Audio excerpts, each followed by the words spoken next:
का मोल वही समझ सकता है जो पढ़ा लिखा हो। आपको बता दूं कि हर साल जहां मौजूद है, हर साल यहां कार्यक्रम होता है और कार्यक्रम अपने पिता के स्वर्गवास होने के बाद उनके जीवन को याद करते हुए उनका बेटा राममोहन यादव जी हैं और वो आदि शक्ति वेलफेयर क्लब के जो है कि मालिक हैं यानी कि अध्यक्ष हैं, वो हर साल कार्यक्रम कराते हैं और यहाँ पे जो महिलाएं हैं, जो गरीब लोग हैं, उनको कंबल वितरण करने का कार्य करते हैं और हर साल लोगों को बुलाते हैं और उनकी सेवा सत्कार करने का भी प्रयास करते हैं। और आज सबसे बड़ी बात है कि शिक्षा को देखते हुए उन्होंने आज जो डिजिटल लाइब्रेरी भी खोलने का प्रयास किया। हमारे साथ लोग हैं, लोगों से बातचीत करने का प्रयास करेंगे क्योंकि आप मुख्य अतिथि रुद्रा पांडे जी हैं, इनसे ही बात करेंगे। बहुत बहुत स्वागत है आपका।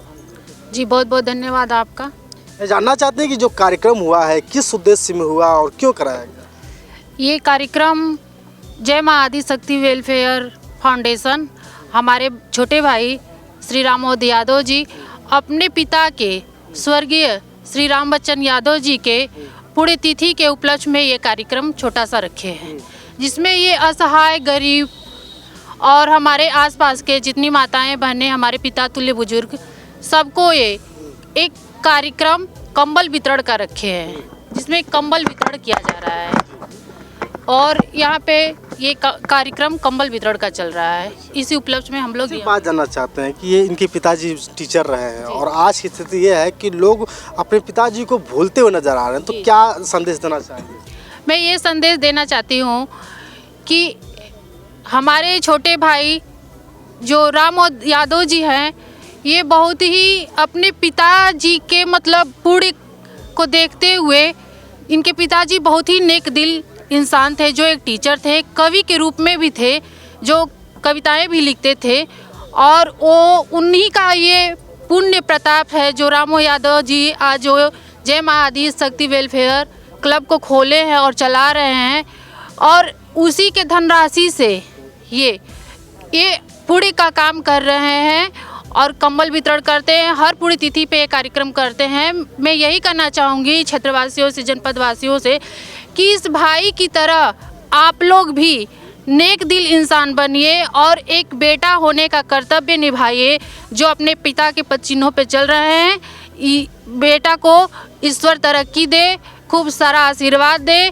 फले फूले और ये फाउंडेशन खूब तरक्की करे। इसी तरह ये कार्यक्रम हर साल दिनों दिन रातों रात फलते फूलते रहे, आगे बढ़ते रहे। मेरे साथ संतोष यादव जी हैं जो पूर्व लोकसभा के प्रत्याशी रहे हैं। बहुत बहुत स्वागत है। बहुत धन्यवाद। आप हर साल इस कार्यक्रम में आते हैं, तो क्या लगता है कि ये कार्य करने से लोगों को क्या संदेश है? नहीं, सबसे पहले इस फाउंडेशन के चेयरमैन को मैं धन्यवाद देना चाहूँगा।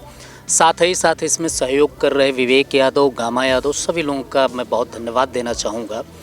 मैं बताया कि जिन परिस्थितियों में लोग किसी के बारे में नहीं सोचते हैं, ये फाउंडेशन इतने गरीबों के बारे में सोचता है। इसके लिए ये फाउंडेशन बहुत बड़ा पुनीत कार्य कर रहा है और उका जाने पीर पर आई जेके फाटे न पाँव व्यवहार, तो जिसके पैर में कभी व्यवहार नहीं फटी है उस पीर को नहीं वो समझ सकता।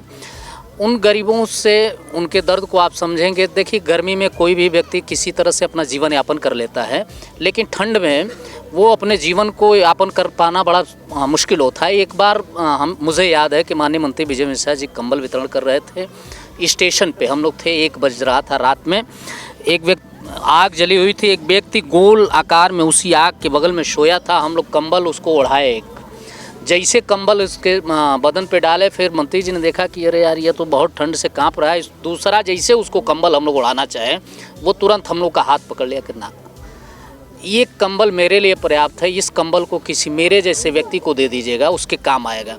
क्योंकि उस दर्द को वो समझा था, उस ठंड को वो झेला था। तो उसी तरह से जो इनके दर्द को समझेगा, निश्चित तौर पर, जहाँ तक आपके व्यूवर्स हैं, जहाँ तक मेरी आवाज़ जा रही है, मैं सभी साथियों से निवेदन करूंगा कि आपकी जितनी क्षमता हो, आप नहीं नया कंबल किसी को दे पाते हैं, अगर आपके पास पुराना कंबल है, कोई ज़रूरतमंद मिल जाए, पुराना उलन कपड़ा है पड़ा हुआ है आपके घर में, कोई ज़रूरतमंद मिल जाए तो उसको ज़रूर पहनाइएगा। इसी के साथ पुनः सभी लोगों का मैं धन्यवाद देना चाहूँगा। हर साल ये कार्यक्रम होता है। यहाँ का जो कार्यक्रम होता है, बताया जाता है कि राममोहन जी मुंबई में रहते हैं, मुंबई में रहने के बावजूद गांव आते हैं और लोगों के दुख में हमेशा शरीक होने का काम करते हैं। क्या कहना है? देखिए, बहुत बहुत धन्यवाद आपको और इस भाई रामवत के मेहनत को, उनके कमेटी के लोगों को कि अपने बाप, जो उनके बाप टीचर थे, हम लोग से अच्छी पहचान थी, उनके यादगार में ये कार्यक्रम विगत कई सालों से चल रहा है। हम इस कार्यक्रम में हमेशा रहते हैं। आज हमको बनारस जाना था, लेकिन हमारे क्षेत्र का कार्यक्रम है, मैं सोचा वहाँ नहीं जाऊँगा, गाड़ी हमारी गई है, लोग गए हैं, मैं यहाँ रुक गया। और ये बहुत ही सराहनीय काम है, मतलब ऊंच सोच के विचार उनके हैं भाई रामवत के, जो आगे बढ़ते रहेंगे। और क्षेत्र के लोग, ये लाइब्रेरी खुली है, गांव के अगल बगल के बच्चे देख करके पढ़ेंगे, लिखेंगे, आगे बढ़ेंगे और आने वाली जनरेशन भी अपने बाप, अपने पिता के मार्गदर्शन पे चल करके उनके नाम को रोशन करेंगे और क्षेत्र का भी नाम रोशन करेंगे। इसलिए ये कार्यक्रम होता है। बताया जाता है कि आप मुंबई रहते हैं और गांव चले आते हैं, हर समय, हर सर्दी के मौसम में चले आते हैं और आपने डिजिटल लाइब्रेरी जो है कि खोलने का प्रयास किया है। ये आपके मन में कैसे हुआ, क्या इच्छा है बच्चे? देखिए, धन्यवाद आपको बहुत बहुत। ये हमारे मन में आया कि लोगों के पास अगर ज्ञान रहेगी तो ज्ञान से लोग बहुत कुछ अर्जित कर सकते हैं। इसके हमारे दिमाग में आया, मैंने बोला कि भाई ये बहुत ज़रूरी है, इसके माध्यम से हम लोग आगे बढ़ेंगे। कौन कौन लोग इकट्ठा हो गया? हमारे सभी फाउंडेशन के पदाधिकारी और सदस्यगण के माध्यम से सब संभव हुआ। जाते जाते एक शख्स से और बात करने का प्रयास करेंगे। हमारे साथ पांडे जी हैं। आपसे जानना चाहेंगे कि जिस तरह से अभी आपने कहा कि लाइब्रेरी खोली गई, जो आज की स्थिति यह है कि जो बच्चे शिक्षा की तरफ न जा करके दूसरे क्षेत्र की तरफ भागने के प्रयास कर रहे हैं, उनके लोगों को क्या संदेश देना चाहिए? हमारा सभी युवाओं से ये कहना है कि सर्वप्रथम पहले शिक्षा वह शेरनी का दूध है, जो पिएगा वही दहाड़ेगा, जो नहीं पिएगा वो नहीं दहाड़ेगा। डॉक्टर भीमराव अंबेडकर कहते हैं कि शिक्षा सब कुछ है। तो इसलिए मैं सभी युवाओं से यही कहूँगा और सभी वयस्क के ये कहूँगा कि अपने बच्चों को सर्वप्रथम पहले शिक्षा दें। शिक्षा, आज का युग डिजिटल युग हो चुका है, इसमें डिजिटल का बहुत बड़ा महत्व है, जिसके लिए रामवत जी ने ये जो कार्य, सराहनीय कार्य किया है, जो उन्होंने लाइब्रेरी की स्थापना किया है जय माँ आदिशक्ति फाउंडेशन की तरफ से, ये बहुत ही अति सराहनीय कार्य है।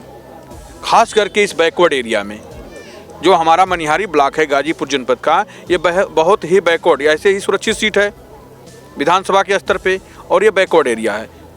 तो यहाँ पे लोग निम्न वर्ग के लोग रहते हैं जिनकी आय कम है। तो आय कम होने के लिए और एक समाज सेवी के तौर पर रामवत जी ने जो कार्य किया है, लाइब्रेरी खोल करके उन बच्चों को डिजिटल ज्ञान होगा और शिक्षा जगत में वो क्रांति ला सकते हैं। तो रामवत जी की विचारधारा, रामवत जी का यह कार्य कैसा लगा, आपको कमेंट करके बताइएगा। बाकी आपके लिए शुक्रिया।